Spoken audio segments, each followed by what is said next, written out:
Okay, so we're going to quickly look at Chapter 2 homework. So quickly to review, Chapter 2 homework is looking over production possibility frontier, micro and macro, and positive and normative. So the first question will go over production possibility frontier, so I'll hold off on that for a moment.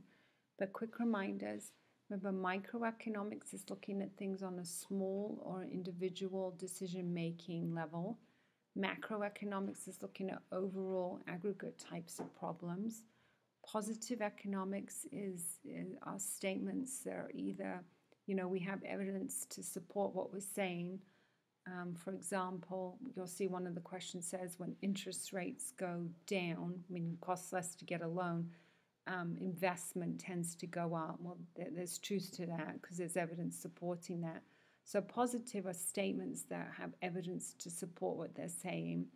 And normative is just strictly an opinion. It's where you say you ought to do something, would have, could have, should have, all of that.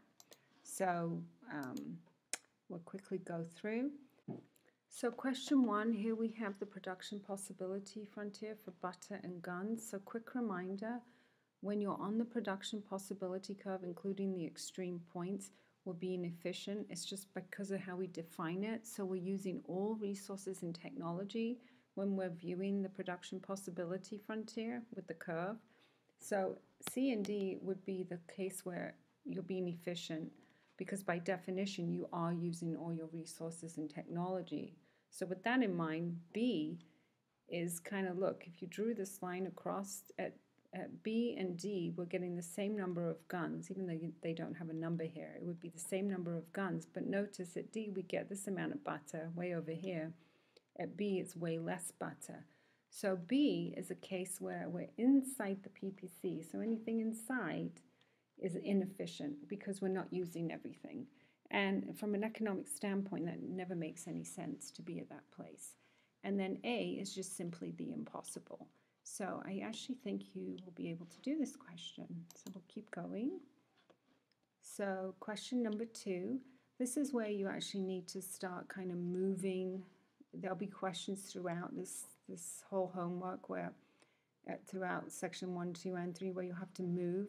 So what you'll do is you'll right click, you're going to left click your mouse, and you'll see if you kind of grab it, you can kind of move. You're able to move these things, and if you want to move the whole thing, you can. So you can move them both. So it's just getting used to it. And then what you want to do is read what the question's saying. So this question, we'll just start off, says the society develops a new fertilizer that significantly increases agricultural production.